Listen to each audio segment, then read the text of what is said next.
Youth for Human Rights International. Youth for Human Rights International. Youth for Human Rights International. Youth for Human Rights International. Making human rights Making human rights a global reality. a global reality. Introduction. Introduction. Every person is entitled to certain rights, Every person is entitled to certain rights simply by the fact that they are a human being.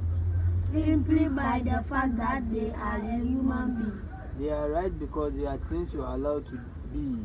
They are right because they are things you are allowed to be, To do or to have. to do or to have.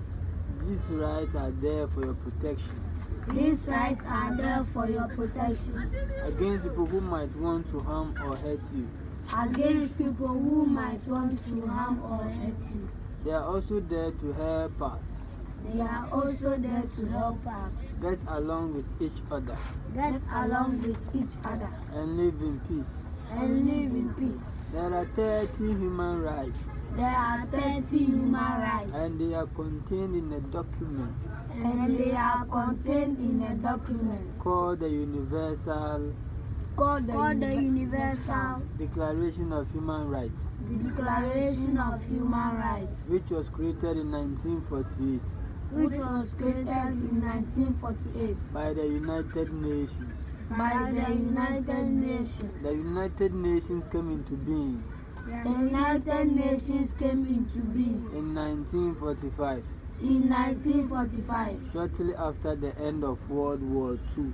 shortly after the end of World War II. It was started by the 5 major powers It was started by the 5 major powers that won the war: that won the war: Britain, Britain, China, China, France, France, the Soviet Union, the Soviet Union, and the United States. and the United States. Its purpose Its purpose is to bring peace to the world. is to bring peace to the world. Today, Today, 192 countries 192 countries are members of the United Nations. are members of the United Nations. This booklet explains This booklet explains each of your rights each of your rights as written in the as written in the Universal Declaration of Human Rights. Universal Declaration of Human Rights.